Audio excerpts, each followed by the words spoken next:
ನಮಗೆಲ್ಲ ಪಾಠ ಮಾಡಿದ್ದಾರೆ, ಒಳ್ಳೆ ಶಿಕ್ಷಣ ಕೊಡಿಸಿದ್ದಾರೆ, ಬುದ್ಧಿ ಎಲ್ಲ ಹೇಳ್ಕೊಟ್ಟಿದ್ದಾರೆ. Thank you sir.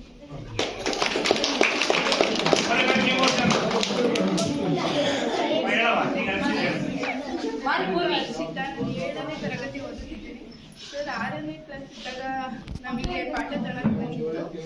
ಸರ್ ಚೆನ್ನಾಗಿ ಹೇಳ್ಕೊಟ್ಟು ಇವಾಗ ಹೋಗ್ತಿದ್ದಾರೆ ಅಂದರೆ ತುಂಬ ಬೇಜಾರಾಗ್ತದೆ. Thank you.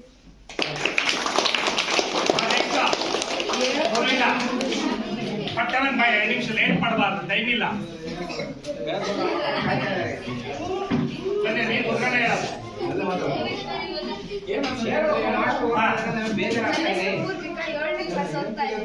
ನಾನು 6ನೇ ಕ್ಲಾಸ್ ಇದ್ದಾಗ ಸರ್ ಇಲ್ಲಿಗೆ ಬಂದ್ರು, ಈ ಸ್ಕೂಲಿಗೆ. ಅವ್ರು ಚೆನ್ನಾಗಿ ಪಾಠ ಮಾಡ್ಬಿಟ್ಟು ಚೆನ್ನಾಗಿ ಇದು ಒಳ್ಳೆ ಬುದ್ಧಿ ಹೇಳಿ, ಎಲ್ಲ ಬುದ್ಧಿವಾದ ಹೇಳಿ ಚೆನ್ನಾಗಿ ನೋಡ್ಕೊಳ್ತಾರೆ.